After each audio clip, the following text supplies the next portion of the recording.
Hi friends, అందరికీ నమస్కారం. ఈరోజు వీడియోలో నేను ఎక్స్ప్లెయిన్ చేయబోయే movie twin murders the silence off white city. ఈ మూవీ 2019లో స్పెయిన్లో రిలీజ్ అయింది. ఇది ఒక crime investigation thriller movie. Story line ఏంటంటే, విక్టోరియా అనే సిటీలో 1999 ఆ టైంలో కొన్ని జంట హత్యలు జరుగుతాయి. తర్వాత ఆగిపోతాయి.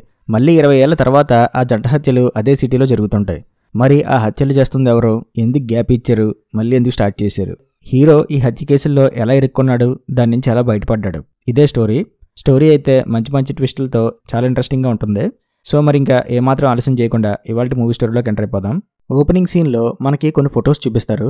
అందులో అప్పుడే పుట్టిన పిల్లల దగ్గర నుంచి 5 ఏళ్ల పిల్లలు, 10 ఏళ్ల పిల్లలు, అలాగే 15 ఏళ్ల టీనేజర్స్ వరకు ఇలా జంటగా చనిపోయిన ఒక అమ్మాయి అబ్బాయి డెడ్ బాడీస్ని ఆ ఫొటోస్లో చూపిస్తారు. వాళ్ళు చనిపోయిన తీరు చాలా వింతగా ఉంటుంది. వాళ్ళ ఒంటిపైన డ్రెస్సెస్ ఉండవు. అలాగే వాళ్ళ ప్రైవేట్ పార్ట్స్ పైన ఒక పెద్ద సన్ఫ్లవర్ని పెడతాడు హంతకుడు. మరి పుట్టిన పిల్లల దగ్గర నుంచి టీనేజర్స్ వరకు ఆ జంటల్ని చంపి అలా నేగుడిగా పెడుతున్న హంతకుడు ఎవరో. ఈ హత్యలే 20 ఏళ్ల క్రితం జరిగినవి. ఇప్పుడు ప్రజెంట్ సీన్లో మరొక 2 వ్యక్తులను కూడా బంధించి వాళ్ళ బాడీలోకి హనీబీస్ని పంపించడం కోసం ఒక పైప్ని వాళ్ళ నోట్లో పెట్టి దాని ద్వారా హనీబీస్ని వాళ్ళ ఒంట్లోకి పంపించి ఆ ఇద్దరిని చంపేస్తాడు హంతకుడు. నెక్స్ట్ సీన్లో తెల్లవారుజామున 2 వ్యక్తులు జాగింగ్ చేస్తుంటారు. మిమ్మల్ని రోజు ఇదే వేలో జాగింగ్ చేయడం చూస్తున్నానే, మీ పేరేంటి అని ఆ లేడీ అడుగుతుంది. నా పేరు ఇస్మాయిల్, మీ పేరేంటి అని అతను అడుగుతాడు.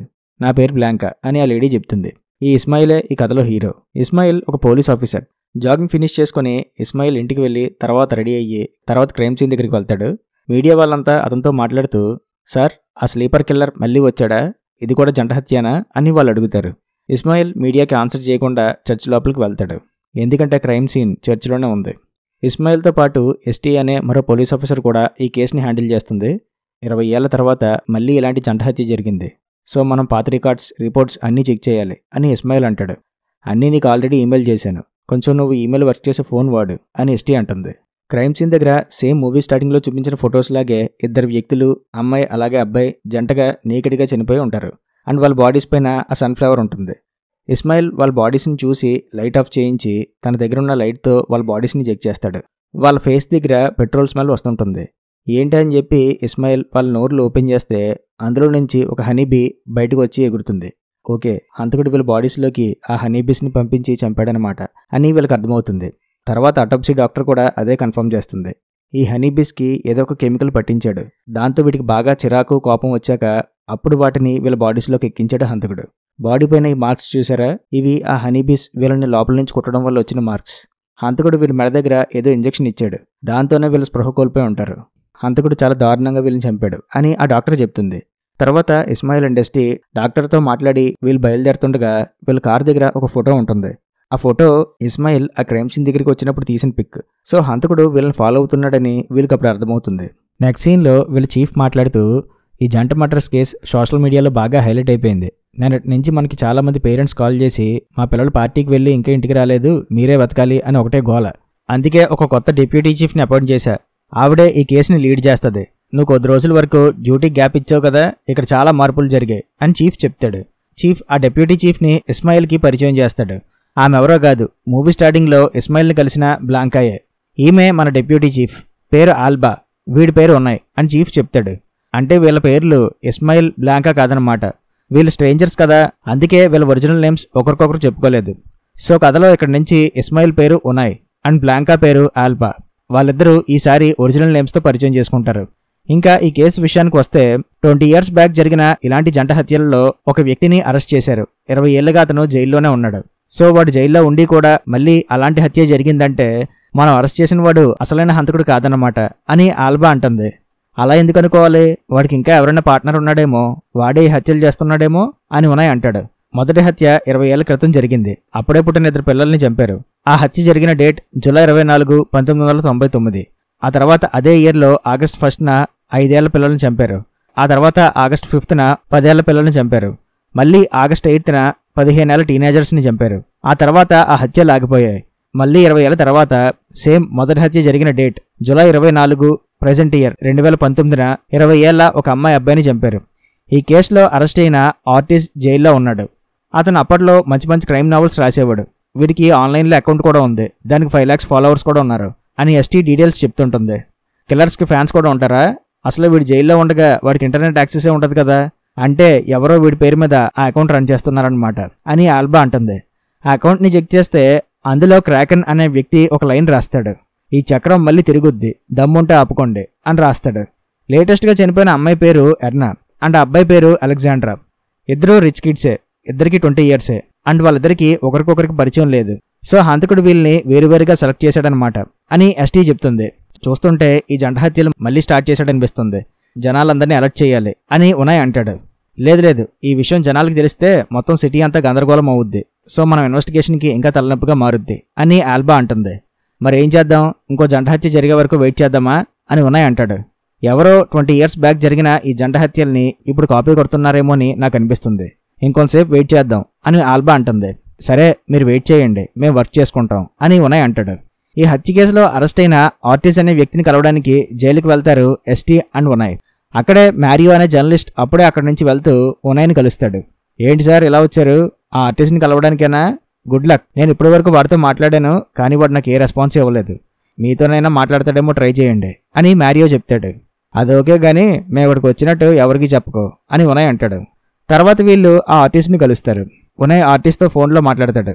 ఆ లేడీ ఎవరు నీతో వచ్చింది? నేను నీతో మాత్రమే మాట్లాడతాను, మూడో వ్యక్తి అవసరం లేదు క్రాకెన్ అని ఆర్టిస్ట్ అంటాడు. అది విని ఉనాయ్ షాక్ అవుతాడు. ఏం పర్లేదు, నువ్వు ఆమెను నమ్మచ్చు అని ఉనాయ్ అంటాడు. లేదు, ఆమె బయటకు వెళ్లేదాకా నేను నీతో మాట్లాడను అని ఆర్టిస్ట్ అనడంతో ఎస్టీని బయట వెయిట్ చేయమంటాడు ఉనాయ్. క్రాకెన్ ఎవరంటే ఇందాక ఆర్టిస్ట్ సోషల్ మీడియా అకౌంట్లో చక్రం తిరుగుద్ది, దమ్ముంటే ఆపండి అని రాస్తాడు కదా, అదే పర్సన్ అనమాట. నన్ను క్రాకెన్ అని పిలుస్తారని నీకెలా తెలుసు అని ఉనాయ్ అడుగుతాడు. సో ఆ క్రాకెన్ అంటే ఉనాయ్ అన్నమాట. నేను నీతో ఒక డీల్ మాట్లాడాలి. కొన్ని వారాల తర్వాత నేను లీవ్ మీద ఈ జైలు నుంచి బయటకు వస్తున్నా. వచ్చాక ఈ కేసులో కిల్లర్ని పట్టుకోవడానికి నేను నీకు హెల్ప్ చేస్తాను. అప్పుడే జనాల దృష్టిలో నేను మంచివాడిని అవుతాను. అప్పటి వరకు బయట ఏం జరుగుతుందో ఎప్పటికప్పుడు నాకు అప్డేట్స్ ఇస్తూ ఉండు అని ఆర్టిస్ట్ అంటాడు. నువ్వేమీ ఇప్పుడు శుద్ధపూసవు కాదమ్మా, అది పక్కన పెట్టు, నీ మెడ వెనుకున్న టాటూ గురించి చెప్పు అని ఉనాయ్ అడుగుతాడు. నా ఫాలోవర్స్లో ఎవడైనా ఈ మర్డర్ చేశాడని అనుకుంటున్నావా అని ఆర్టిస్ట్ అడుగుతాడు. అలా నేను అనలేదే. కొంతమంది రైటర్స్కి ఫ్యాన్స్ ఉంటారు. గ్రాటర్ అనే వ్యక్తి రాసిన ఒక క్రైమ్ నావల్లో అందులో ఉన్న క్యారెక్టర్స్ సూసైడ్ చేసుకుని చనిపోయారంట.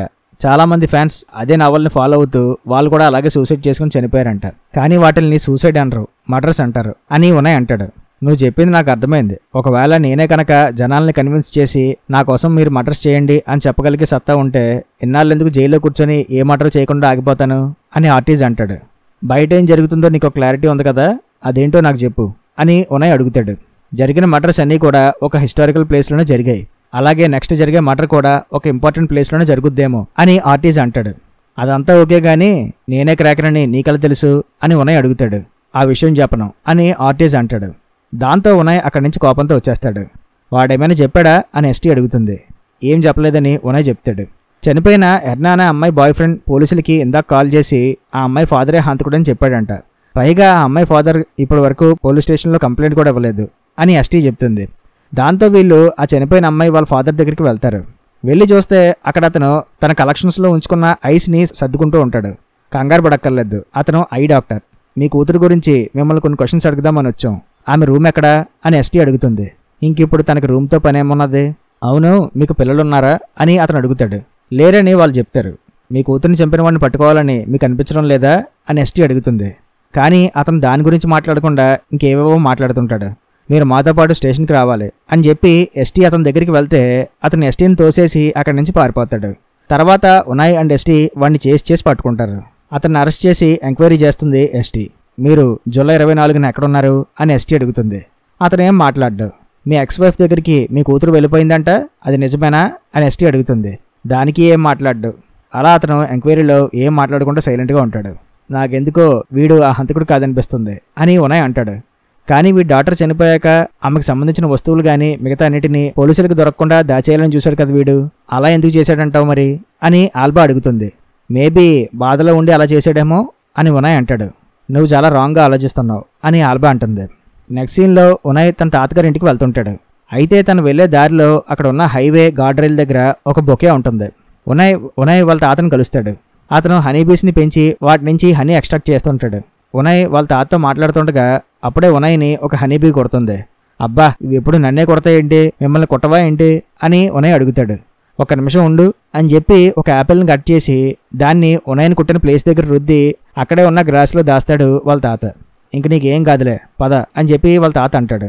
తర్వాత ఉనయ్ ఆ కేసుల గురించి ఆలోచిస్తాడు. నెక్స్ట్ రోజు అతని బ్రదర్ వచ్చి ఉనయ్ని నిద్రలేపుతాడు. నువ్వు మళ్ళీ డ్యూటీలో జాయిన్ అయ్యావంట, ఆ జంట కేసులు నువ్వే హ్యాండిల్ చేస్తున్నావంట కదా, ఎవరినైనా పట్టుకున్నావా అని అడుగుతాడు. ఇంకా లేదు అని ఉనయ్ చెప్తాడు. నువ్వు మళ్ళీ డ్యూటీలో జాయిన్ అయ్యావు, నీ వైఫ్ ఆలోచనల నుంచి నీ కొంచెం రిలీఫ్గా ఉంటుంది అని వాళ్ళ బ్రదర్ అంటాడు. టాపిక్ చేంజ్ చేస్తావా ప్లీజ్ అని ఉనయ్ అంటాడు.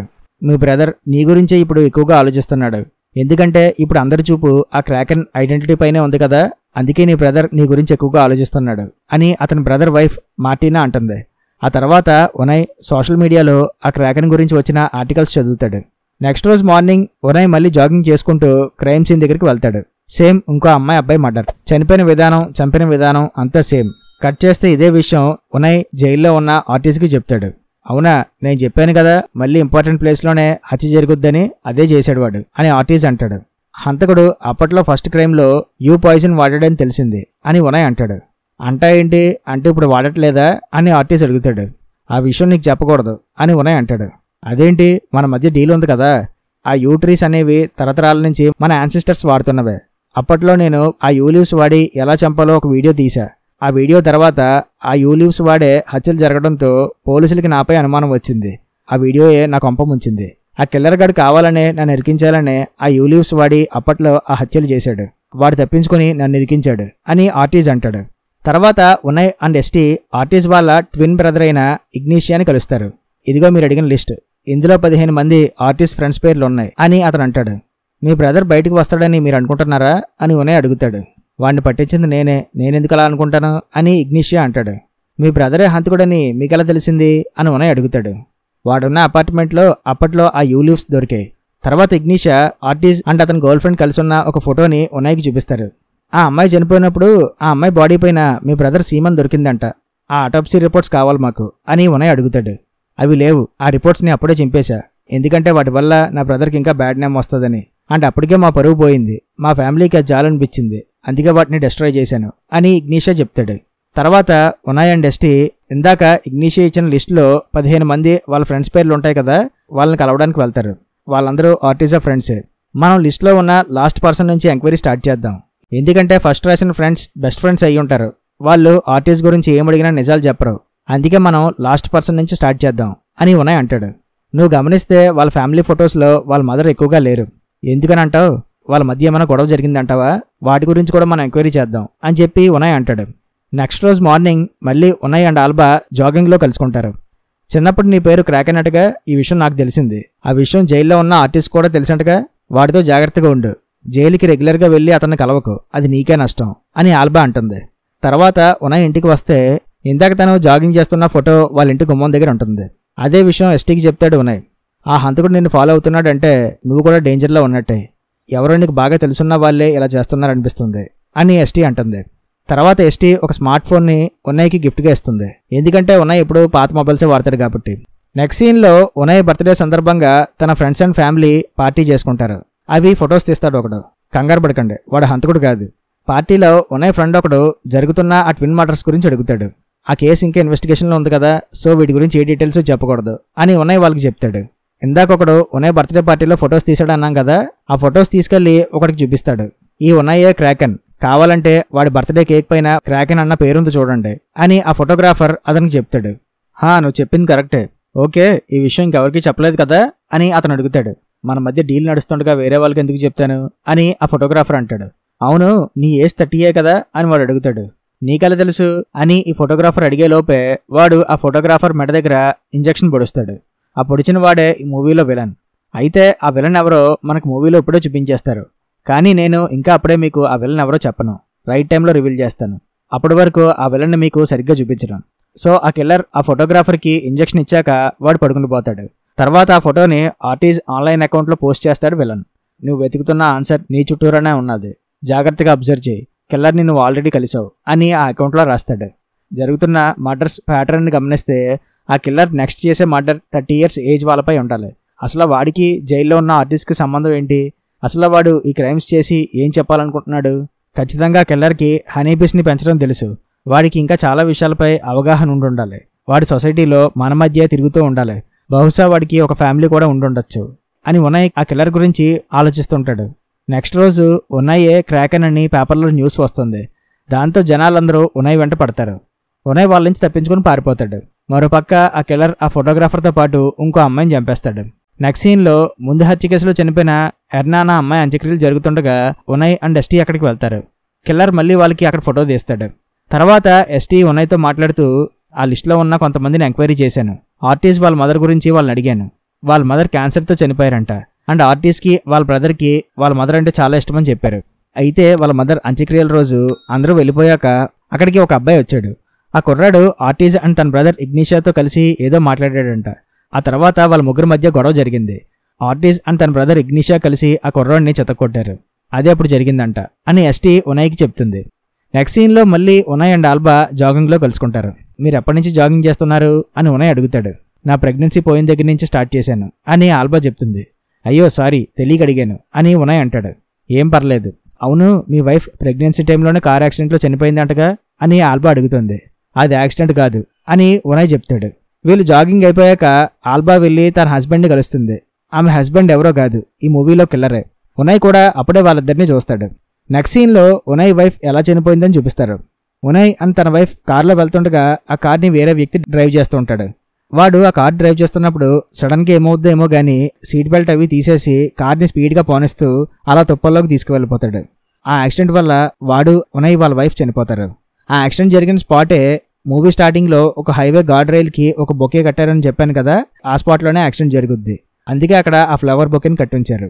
నెక్స్ట్ సీన్లో అప్పట్లో ఆర్టిస్ట్ ఒక టీవీ ఇంటర్వ్యూలో యూఎఫ్ఓల గురించి, మిస్టరీ ప్లేసెస్ గురించి చెప్తూ ఒక వీడియో చేశాడు. ఆ వీడియోని ఉనయ్ టీవీలో చూస్తాడు. ఉనయ్కి ఎందుకో డౌట్ వచ్చి ఆర్టిస్ట్ చెప్పిన ఒక మిస్టరీ ప్లేస్ దగ్గరికి వెళ్తాడు. ఆ ప్లేస్ గురించి బాగా తెలిసిన ఒక వ్యక్తిని కలిసి ఆ ప్లేస్ గురించి అడుగుతాడు.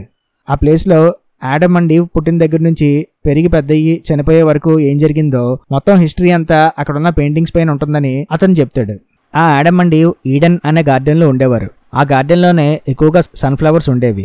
ఇంకా ఆ హనీబీస్ అంటావా, అది మనుషులకి చనిపోయిన వాళ్ళకి మధ్య మెసెంజర్స్గా ఉండేవని అప్పట్లో నమ్మేవారు. వీళ్ళ కథ ఎండింగ్ ఏంటంటే, కొంతమంది యాడమ్ అండ్ ఈవ్ దేవుడికి భయపడి ఒక యాపిల్ ట్రీ దగ్గరికి వెళ్ళి ఆ యాపిల్ తిని ఆ పాయిజన్ వల్ల వాళ్ళు చనిపోయారంటారు. ఇంకొంతమంది వేరే ట్రీ దగ్గరికి వెళ్ళి వాళ్ళు ఆ ఫ్రూట్స్ తిని చనిపోయారంటారు. కానీ మా నమ్మకం ఏంటంటే వాళ్ళు ఆ యూ ట్రీస్ దగ్గరికి వెళ్ళి దాని లీవ్స్ తిని ఉంటారు. ఎందుకంటే అవి చాలా పాయిజనస్. సో ఆ పాయిజనస్ లీవ్స్ తినే వాళ్ళు చనిపోయి ఉంటారని మేము అనుకుంటున్నాం అని అతను అంటాడు. మీరు చెప్పిన విషయాలన్నీ ఇక్కడున్న పెయింటింగ్స్ పై ఉన్నాయా అని ఉనయ్ అడుగుతాడు. ఉన్నాయని అతను చెప్తాడు. అసలు ఈ స్టోరీలో యాడమ్ అండ్ ఈవ్ ఎందుకు చనిపోయారంటారు అని ఉనయ్ అడుగుతాడు. వాళ్ళకి దేవుడు ఒక విషయం చెప్పాడు. ఆ గార్డెన్లో ఉండే అన్ని ఫ్రూట్స్ తినమన్నాడు, కానీ ఒక ట్రీ దగ్గరికి వెళ్ళి దానికి సంబంధించిన ఫ్రూట్స్ తినద్దన్నాడు. కానీ వాళ్ళు కొద్ది రోజుల తర్వాత ఆ ఫ్రూట్ని తిన్నారు. ఎందుకంటే ఆ ఫ్రూట్ని తింటే వాళ్ళకి దేవుడికి ఉన్నంత నాలెడ్జే వాళ్ళకి వస్తుందని ఇంకో వ్యక్తి చెప్పడంతో వాళ్ళు అత్యాసపడి ఆ ఫ్రూట్ని తిన్నారు. సో ఆ అత్యాస వల్లే వాళ్ళు చనిపోయారు అని అతను చెప్తాడు. ఇతను ఇలా చెప్తుండగా మరో పక్క హంతకుడు ఆ ఫోటోగ్రాఫర్ని అలాగే ఇంకో అమ్మాయిని చంపి వాళ్ళ డెడ్ బాడీస్ని రెడీ చేస్తాడు. మీరు చెప్పిన ఈ స్టోరీ అంతా ఈ ప్లేస్లో ఉంది కదా, ఈ ప్లేస్ మీకు కాకుండా ఇంకెవరికైనా తెలుసా అని ఉనయ్ అడుగుతాడు.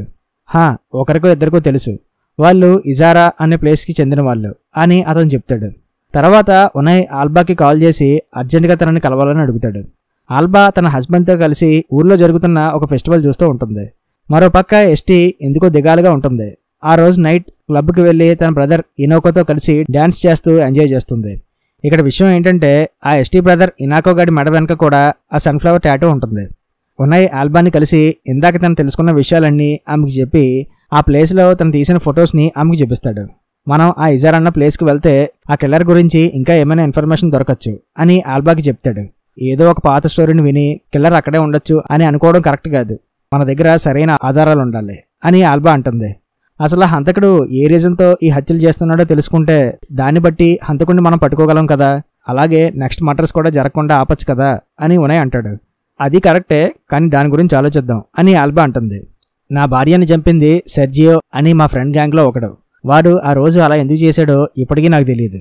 వాడు అసలు అలా చేస్తాడు అనుకోలేదు. అది యాక్సిడెంట్లా కాదు, ఏదో ఒక మర్డర్లా అనిపించింది. నేను పక్కనే ఉండి కూడా ఆ మర్డర్ జరగకుండా ఆపలేకపోయాను.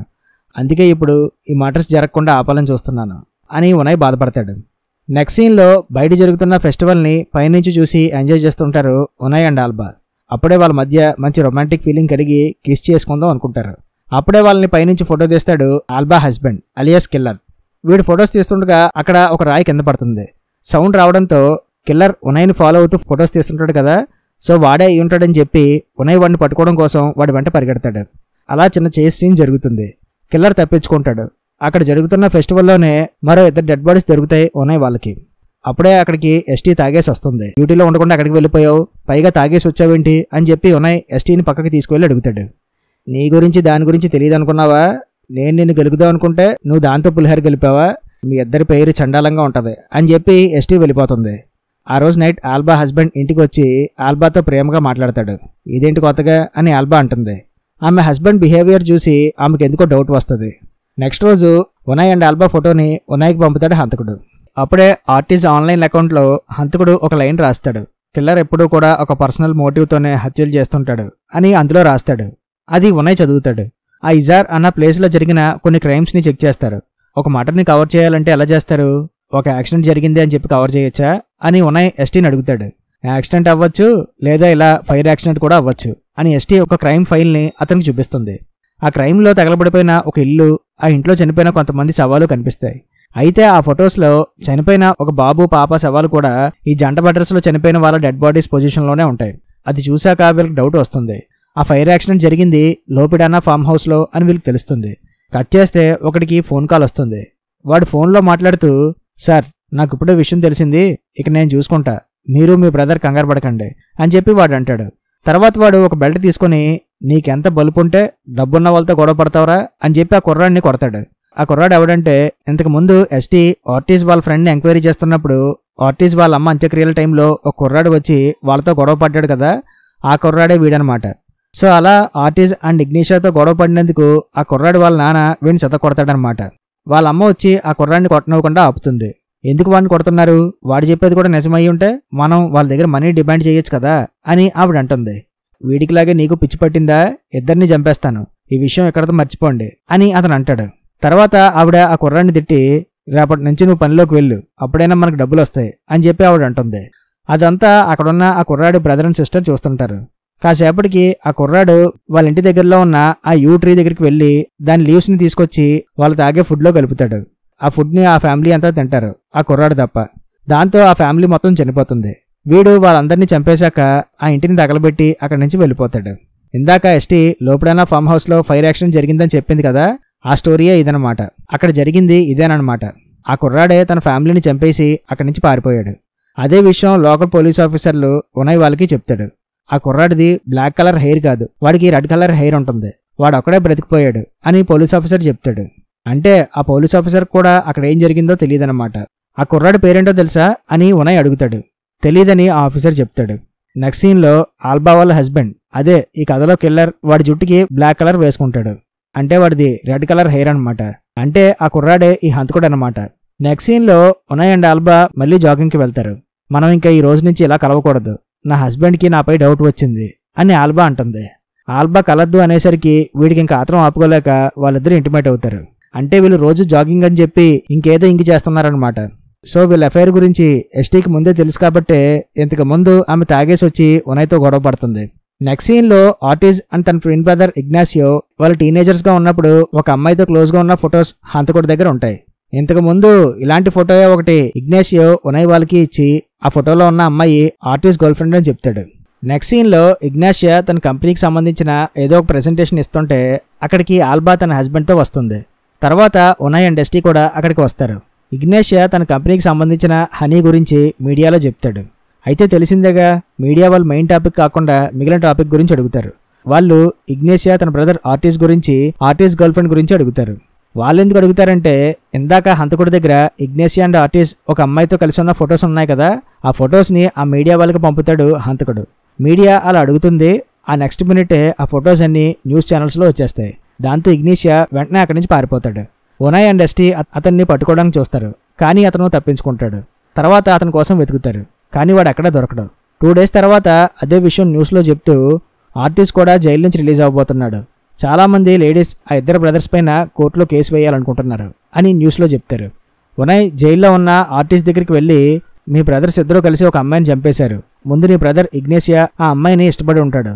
తర్వాత ఆ అమ్మాయి నీతో క్లోజ్గా ఉండడంతో వాడు తట్టుకోలేకపోయి ఉంటాడు. అందుకే ఆ అమ్మాయిని చంపేసి నేను జైల్లో ఇరికించాడేమో. తర్వాత వాడు దొరకకూడదని చెప్పి ఆటోప్సీ రిపోర్ట్స్ని ఎవిడెన్స్ని అన్నిటినీ డిస్ట్రాయ్ చేశాడేమో అని ఉనయ్ అంటాడు. లేదు, నా బ్రదర్ ఎప్పటికీ అలా చేయడు అని ఆర్టిజ్ అంటాడు. అందుకేనా 20 ఏళ్ళైనా వాడు నిన్ను కలవలేదు అని ఉనయ్ అడుగుతాడు. ఇప్పుడు ఈ హత్యలు చేస్తుంది ఖచ్చితంగా నా ఫాలోవర్స్లో ఒకడే. వాడిని ట్విట్టర్లో గ్రాస్ అని పిలుస్తారు. వాడికి నాకులాగే మెడ వెనక సేమ్ టాటూ ఉంటుంది అండ్ వాడికి రెడ్ కలర్ హెయిర్ ఉంటుంది అని ఆర్టిస్ట్ అంటాడు. కట్ చేస్తే ఉనయ్ ఇనాకోని కలిసి నీ గురించి ఆర్టిస్ట్ చెప్పాడు, వాడు నీకు ముందే తెలిసినట్టు కదా, ఎందుకు ఈ హత్యలన్నీ చేస్తున్నావు, నీ వల్ల మీ సిస్టర్కి బ్యాడ్ నేమ్ వస్తుంది అని చెప్పి ఉనయ్ ఇనాకోని కొట్టి అతను పట్టుకోవడానికి చూస్తాడు. ఆ ఆర్టిస్ట్ నాకు ముందే తెలుసు కానీ నేను ఈ హత్యలు చేయలేదు, నాకు ఈ మర్డర్స్కి ఎటువంటి సంబంధం లేదు అని చెప్పి ఇనాకో ఉనయ్ని కొట్టి అక్కడి నుంచి పారిపోతాడు. నెక్స్ట్ సీన్లో ఆల్బా పోలీసులందరితో మాట్లాడుతూ ఫెస్టివల్ ఈ రోజుతో ఎండ్ అవుతుంది, అందరూ అలర్ట్గా ఉండండి, అన్ని చెక్ పాయింట్స్ని కవర్ చేయండి, కిల్లర్ ఫెస్టివల్కి వచ్చి ఏదో ఒక హడావుడి చేసే ఛాన్సెస్ ఉన్నాయి, ఆ కిల్లర్కి రెడ్ కలర్ హెయిర్ ఉంటుంది, మెడ వెనక సన్ఫ్లవర్ టాటూ ఉంటుంది, జాగ్రత్తగా అబ్జర్వ్ చేయండి అని చెప్పి ఆల్బా అంటుంది. తర్వాత జనాలందరూ ఫెస్టివల్ ఎంజాయ్ చేస్తుండగా పోలీసులు వాళ్ళని అబ్జర్వ్ చేస్తూ ఉంటారు. ఒకటి పైన అనుమానం వస్తుంది కానీ వాడు కాదని తెలుస్తుంది. అప్పుడే అక్కడ ఉన్న ఒక పోలీస్ వ్యాన్లోని మరొక 2 డెడ్ బాడీస్ పెడతాడు హంతకుడు. ఆ చనిపోయింది ఎవరో కాదు, ఒకరు ఎస్టీ బ్రదర్ ఇనాకో, మరొకరు ఉనయ్ బ్రదర్ వాళ్ళ వైఫ్ మార్టినా. వాళ్ళని అలా చూసి ఉనయ్ అండ్ ఎస్టీ ఇద్దరూ చాలా బాధపడతారు. సో ఇనాకో హంతకుడు కాదని అప్పుడే ఉనయ్కి అర్థమవుతుంది. హంతకుడికి రెడ్ కలర్ హెయిర్ ఉంటుంది, వెనక సన్ఫ్లవర్ టాటూ ఉంటుంది అని ఆర్టిస్ట్ చెప్పేసరికి ఉనయ్ ఇనాకోయే హంతకుడని పొరపడతాడు. అప్పుడే వెళ్ళిన హంతకుడు ఫొటోస్ తీస్తాడు. తన వైఫ్ చనిపోవడంతో ఉనయ్ బ్రదర్ చాలా బాధపడతాడు. తర్వాత ఉనయ్ వాళ్ళ డెడ్ బాడీస్లో ఉన్న ఒక తేనెటీగను తీసుకుని తన దగ్గర దాస్తాడు. నెక్స్ట్ సీన్లో ఇగ్నేషియా నుంచి ఉనయ్కి కాల్ వస్తుంది. ఉనయ్ అండ్ ఎస్టీ వెళ్ళి ఇగ్నేషియాని కలుస్తారు. మేము ఇగ్నేషియా లాయర్స్మి, జరుగుతున్న హత్యలకి మా క్లయింట్ ఇగ్నేషియాకి ఎటువంటి సంబంధం లేదు, ఆ విషయం చెప్పడానికే మిమ్మల్ని అక్కడికి పిలిపించాం. ఇక్కడ సీసీ కెమెరాస్ ఉన్నాయి, అవి 24 అవర్స్ రన్ అవుతాయి. హత్య జరిగే టైంలో ఇగ్నేషియా మాతో పాటే ఉన్నాడు, ప్రూవ్ చేయడానికి మా దగ్గర ఆ సీసీటీవీ ఫుటేజ్ సాక్ష్యాలు కూడా ఉన్నాయి అని లాయర్ అంటాడు. అవన్నీ పక్కన పెట్టండి, ఈ ఫోటోలో మీ బ్రదర్స్తో పాటు ఉన్న అమ్మాయి గురించి చెప్తారా అని ఉనయ్ అడుగుతాడు. ఆ విషయం ప్రస్తుతం కోర్టులో ఉంది, మా క్లయింట్ దాని గురించి ఏం మాట్లాడ్డు అని ఆ లాయర్ అంటాడు. అయితే ఏంటి, ఈ అమ్మాయి ఎవరో ఇగ్నేషియాకి తెలుసు, ఆ అమ్మాయి నేను లవ్ చేయలేదని చెప్పి ఆ అమ్మాయిని చంపేసి ఆ కేసులో నీ బ్రదర్ని ఇరికించావు అంతేగా అని ఎస్టీ ఇగ్నేషియాతో అంటుంది. దానికి ఇగ్నేషియాకి మండి సారీ నన్న నీ బ్రదర్ పోయాడంటగా అని ఇగ్నేషియా అంటాడు. దాంతో ఎస్టీకి మండి ఇగ్నేషియాని కొడుతుంది. అలా అక్కడ గొడవ జరుగుతుంది. ఆ ఫుటేజ్ని వాళ్ళ పై ఆఫీసర్కి పంపితే ఉనయ్ అండ్ ఎస్టీని సస్పెండ్ చేస్తారు. తర్వాత ఉనయ్ వాళ్ళ తాత ఇంటికి వెళ్ళిపోతాడు.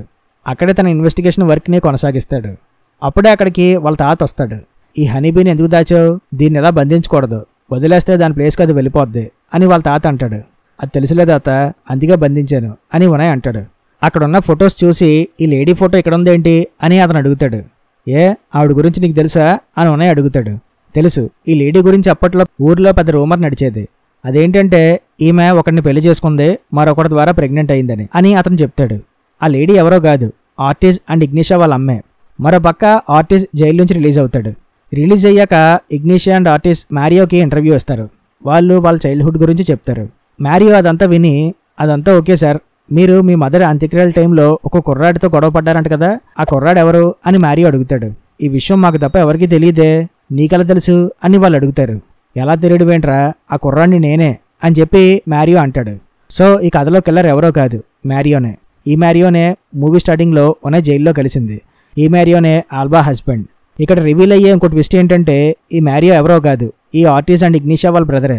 ఇందాక వీళ్ళు తాగిన వైన్లో మ్యారియో పాయిజన్ కలపడంతో ఆర్టిస్ట్ అండ్ ఇగ్నేషియా అక్కడే చనిపోతారు. ఆర్టిస్ట్ వాళ్ళ మదర్ ఒకరిని పెళ్లి చేసుకుని మరొకరి ద్వారా ప్రెగ్నెంట్ అయిందని ఉనయ్కి వాళ్ళ తాత చెప్తాడు కదా. ఆ టైంలో ఆమెకి 3 పుడతారు. ఆ 3వవాడే ఈ మ్యారియో. ఈ మ్యారియోకి పుట్టుకతోనే రెడ్ కలర్ హెయిర్ ఉంటుంది. అయితే ఆవిడపై అప్పట్లో రూమర్ ఉండడంతో ఆమె భర్తకి అప్పుడే ఆమెపై అనుమానం ఉంటుంది. పుట్టిన 3వ బాబైన ఈ మ్యారియో గురించి అతనికి తెలిస్తే అతను ఆ బాబుని ఆవిడ్ని కూడా చంపేస్తాడనే మ్యారియోని అతను కలబడివ్వకుండా ఆ డాక్టర్ దాచేస్తాడు. మిగిలిన 2 ట్విన్స్ అయిన ఆర్టిస్ట్ అండ్ ఇగ్నేషియాని అతనికి చూపిస్తారు. దాంతో వాడు హ్యాపీ. తర్వాత మ్యారియోని ఆ నర్స్ వాళ్ళు అడాప్ట్ చేసుకుని వాళ్ళే పెంచుతారు. ఆ నర్సుల దగ్గర నుంచి మ్యారియోని ఇంకొకరు అడాప్ట్ చేసుకుంటారు. వాళ్ళే వీళ్ళనమాట.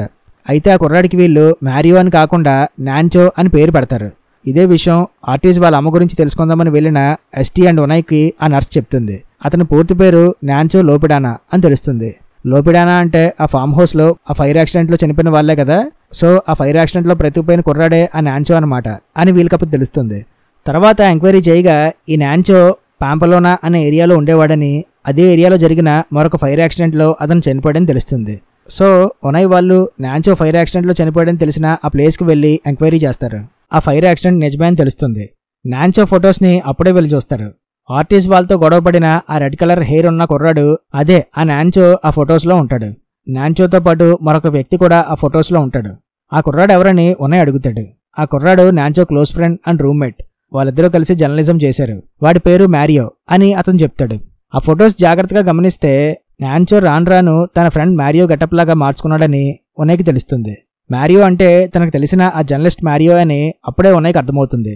అంటే సింపుల్, ఈ నాన్చో గాడే వాడి ఐడెంటిటీని మార్చడం కోసం తన ఫ్రెండ్ మ్యారియోని చంపేసి అది ఒక ఫైర్ యాక్సిడెంట్గా క్రియేట్ చేసి ఆ ఫైర్ యాక్సిడెంట్లో నాన్చో చనిపోయాడని అందరినీ నమ్మించాడు.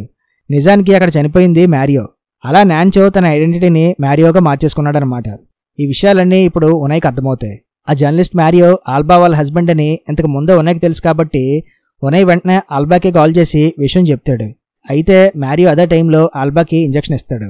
నిన్ను పెళ్లి చేసుకున్నాక నేను మంచివాడిగా మారిపోదాం అనుకున్నా, కానీ నీకు ఎప్పుడైతే ప్రెగ్నెన్సీ పోయిందో మళ్ళీ అప్పటి నుంచి హత్యలు చేయడం మొదలుపెట్టాను అని మ్యారియో చెప్తాడు. తర్వాత ఉనయ్ వాళ్ళు ఆల్బా ఇంటికి వచ్చి సెర్చ్ చేయగా ఆమె అక్కడ ఉండదు. అక్కడ ఉన్న ఫొటోస్లో ఆ లౌప్డానా ఫామ్ హౌస్ ఉండడంతో ఖచ్చితంగా వాడు ఆల్బాని అక్కడికే తీసుకువెళ్ళి ఉంటాడని గెస్ చేసి వీళ్ళు అక్కడికి వెళ్తారు. ఉనయ్ తన దగ్గర ఉన్న హనీబీని రిలీజ్ చేయగా అది దాని ప్లేస్కి వెళ్తుంది. వీళ్ళు దాన్ని ఫాలో అవుతూ ఆ బిల్డింగ్ లోపలికి వెళ్తారు. అక్కడంతా సెర్చ్ చేస్తుండగా ఎస్టీ కాల్ జారి కింద బేస్మెంట్లోకి పడిపోతుంది. ఉనయ్కి అప్పుడే ఇంజెక్షన్ ఇస్తాడు మ్యారియో. కింద బేస్మెంట్లో ఆర్టిస్ అండ్ ఇగ్నిషియా అండ్ అంతకుముందు ఆమె ఇంటర్వ్యూ చేసిన వాళ్ళ ఫ్రెండ్ డెడ్ బాడీస్ అక్కడే ఉంటాయి. తర్వాత ఆ మ్యారియో వాడి స్టైల్లోనే వాళ్ళ బాడీస్లోకి హనీబీస్ని పంపించి చంపాలని చూస్తాడు. ముందుగా అతను ఆల్బా బాడీలోకి ఆ హనీబీస్ని పంపిస్తాడు. ఈలోపుగా ఉనయ్ తన కట్లు విడిపించుకొని మ్యారియోతో ఫైట్ చేస్తాడు. అదే టైంలో ఆల్బాని కూడా కాపాడతాడు. అప్పుడే ఎస్టీ వచ్చి మ్యారియోని షూట్ చేస్తుంది. దాంతో మ్యారియో చనిపోతాడు. ఉనయ్కి కూడా బుల్లెట్ తగలడంతో అతను స్పృహ కోల్పోతాడు.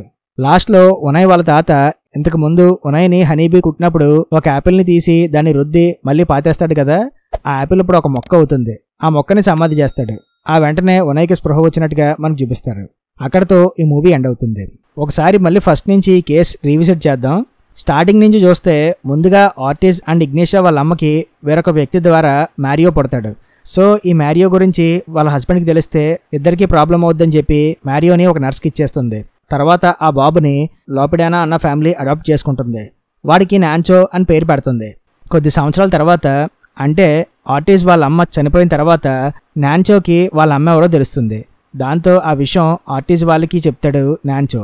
కానీ ఎవడో వచ్చి ఆమె మా అమ్మ అంటే వాళ్ళు ఒప్పుకుంటారేంటి, అందుకే వాళ్ళు అప్పుడు నాన్చోతో గొడవపడి వాడిని పంపించేస్తారు. తర్వాత నాన్చో ఫాదర్కి ఫోన్ చేసి నాన్చోని కంట్రోల్లో పెట్టమంటారు. అందుకే వాళ్ళ ఫాదర్ నాన్చోని కొట్టి డబ్బున్న వాళ్ళతో మనకు ఎందుకురా గొడవలు అని చెప్పి నాన్చోని ఇంక వాళ్ళ జోలికి వెళ్ళొద్దు అంటాడు. కానీ ఈ నాన్చో గడు సైకోగడు కదా, అందుకే ఆ లోపిడానా ఫ్యామిలీని మొత్తం చంపేసి అక్కడి నుంచి ఎస్కేప్ అవుతాడు. అక్కడి నుంచి ఎస్కేప్ అయిన వాడు ఇంకో చోటుకు వెళ్ళి మ్యారియో అన్న ఫ్రెండ్తో జర్నలిజం కంప్లీట్ చేస్తాడు. అయితే వీడి హంతకుడు అవడంతో ఎప్పటికైనా వీడు ఎవరికైనా దొరికిపోవచ్చు అన్న భయంతో వీడి ఐడెంటిటీ మార్చుకోవాలని చూస్తాడు. అందుకే వాడి బెస్ట్ ఫ్రెండ్ అయిన మ్యారియోని చంపేసి వాడి గెటప్లోకి వీడు చేంజ్ అయిపోతాడు. సో ఈ నాన్చో అలియాస్ మ్యారియో ఈ హత్యలన్నీ ఎందుకు చేస్తున్నాడంటే, వీడు పుట్టినప్పుడే ఒక రిచ్ కిడ్ కింద పుట్టాడు, కానీ వీడు పెరిగింది మాత్రం పూర్ కిడ్ కింద. సో అందుకనే వీడికి రిచ్ కిడ్స్ అంటే చాలా కోపం. అందుకే వీడు ఆ ఆడమ్ అండ్ ఈవ్ స్టోరీనే ఫాలో అయ్యాడు.